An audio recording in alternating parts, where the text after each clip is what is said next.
बिस्मिल्लाहिर्रहमानिर्रहीम। अस्सलाम वालेकुम वरहमतुल्लाह। मौजूद हाज़रीन इकराम, भाई आप लोग अपने बैठ जाओ। खाली कैंडिडेट मुश्ताक साहब करेंगे, बैठ जाइए, बैठ जाइए पूरे। मौजूद हाज़रीन इकराम, बुजुर्गान कौम और मिल्लत, मेरी इज़्ज़तदार माँ और बहनों, वयूद नौजवान साथियों, आप तमाम का बेहद शुक्रिया कि आज आप इतनी बड़ी तादाद में यहाँ पर आए। और मुझे यकीन है कि जोकी की जनता 11 तारीख के दिन ना गद्दार को वोट देगी, ना गद्दार के भाई को वोट देगी, ना नरेंद्र मोदी को प्रधानमंत्री बनाने वाले का साथ देगी, बल्कि जिसने आपकी लड़ाई का सीमांचल के इंसाफ की लड़ाई का आगाज किया, आप लोग इंशाअल्लाह पतन छाप के नाम पर मजलिस को जोकी हाथ से कामयाब और कामयाब करेंगे। मैं आपसे वादा कर रहा हूँ कि इंशाअल्लाह ताला मुर्शिद आलम साहब की यहाँ से कामयाबी होने के बाद नेपाल से जो पानी आता है, कंकई नदी से, बकरा से, परमान से, नदी और पुल उसके अतराफ के गांव में तमाम काम करवाया जाएगा। मैं आपसे इसका वादा कर रहा हूँ। दूसरा, पंचायत भगवानपुर है, यहाँ पर 5000 लोग रहते हैं, उनको आने जाने के लिए कोई रास्ता नहीं है। और हाजी फिदा हुसैन साहब के घर के पास मैं वादा कर रहा हूँ कि वहाँ पर एक पुल तामीर करवाया जाएगा। आप हमारी बात उन तक पहुँचाइए।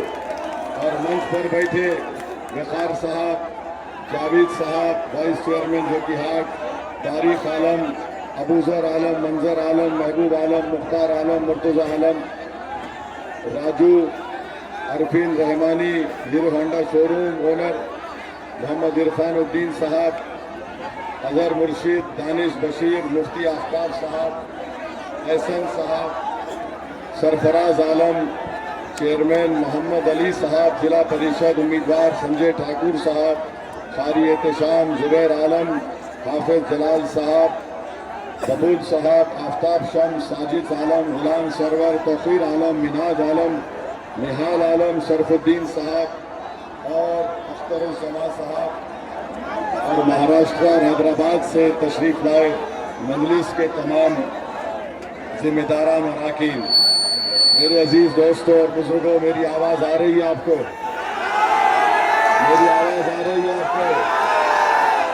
तो फिर सुनिए, हमको और 5 जगह पर जाना है। मैं चाहूँगा कि आप भाई साहब आराम से वो गिर ना जाए, उतरो बेटा।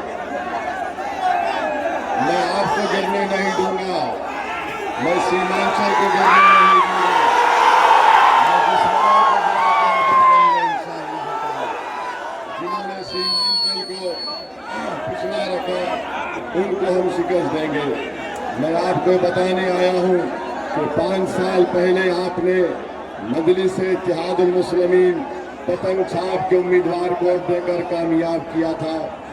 और उस शख्स ने जनता को, जो कि हाट की जनता को, सीमांचल की जनता को धोखा देकर राजद में चला गया और वो समझ रहा है कि वो बड़ी कामयाबी से इलेक्शन जीत जाएगा।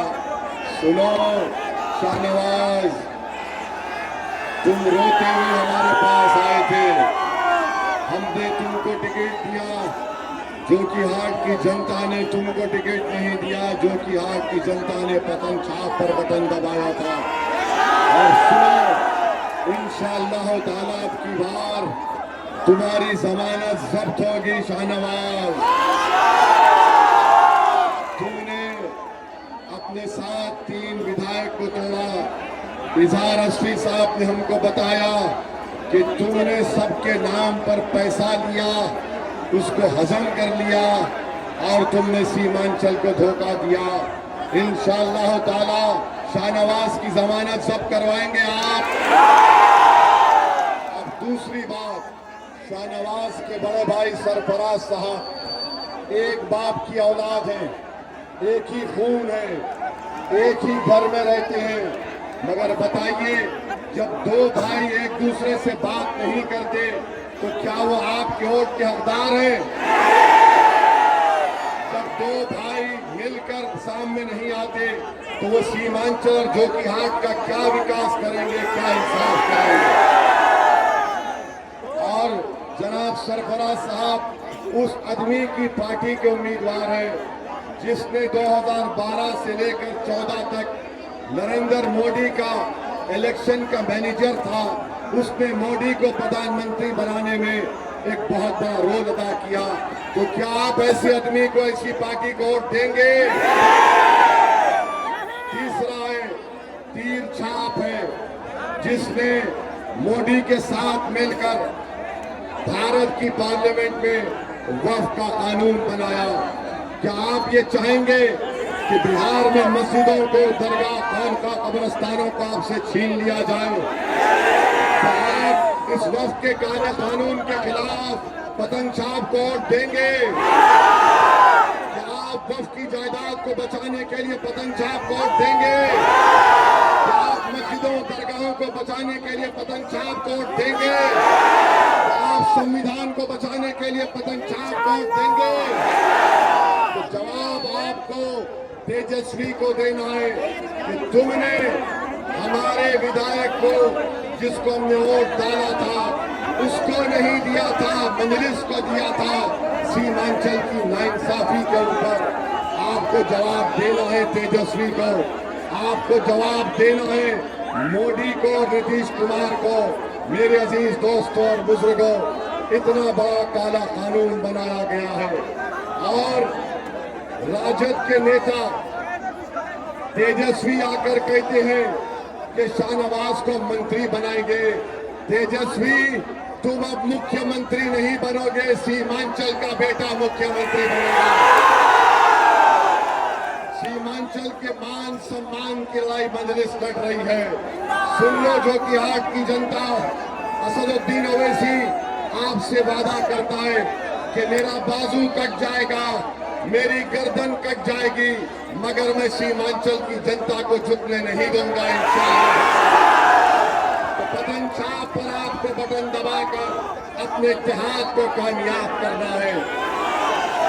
और बड़े अफसोस के साथ कहना पड़ता है कि सरफराज हो या शाहनवाज हो, वो जोकीहाट को समझते हैं उनकी विरासत है। याद रखो, भारत आजाद हो चुका है। अब राजा रानी रजवाड़ों का दौर नहीं है, अब जनता के वोट का दौर है। जो कि हाट को अपनी विरासत समझता है, तो आप उसकी विरासत को खत्म करो, सीमांचल की विरासत को कायम करो। आप गरीबों को इख्तियार दो। मुर्शिद आलम एक गरीब है, एक गयूर बाप का बेटा है। वो ये नहीं कहता कि मेरी विरासत, वो ये कह रहा है कि मैं सीमांचल के इंसाफ की लड़ाई पतंग छाप को लेकर लड़ूंगा। क्या आप हमारे भाई मुर्शिद आलम को वोट देंगे? मेरे अजीज दोस्तों और बुजुर्गों, वहीं पर हम आपको बताना चाहते हैं कि आज सीमांचल में 90% मुस्लिम समाज के बच्चे 12th का 12वीं का इम्तिहान पास नहीं करते। तेजस्वी आकर यहाँ पर बोला, सत्ता में आएंगे, हर घर को नौकरी मिलेगी। कहा था ना, गवर्नमेंट का कानून ये कहता है कि 12वीं पास होना चाहिए तो उसको नौकरी मिलेगी। 90% अल्पसंख्यक समाज के बच्चे 12वीं पास नहीं है, कैसे नौकरी मिलेगी बताओ? और हैरत की बात यह है कि सरकार बोलती है कि 12वीं जमात पास होना जरूरी है तब नौकरी मिलेगी। तेजस्वी 12वीं पास है, वो 9वीं पास है। 9वीं पास मुख्यमंत्री बन सकता है। जिसको उन्होंने 12वीं जमात नहीं पास करवाया उसको कह रहे वोट दो, नौकरी दूंगा। ओवैसी आपसे वादा कर रहा है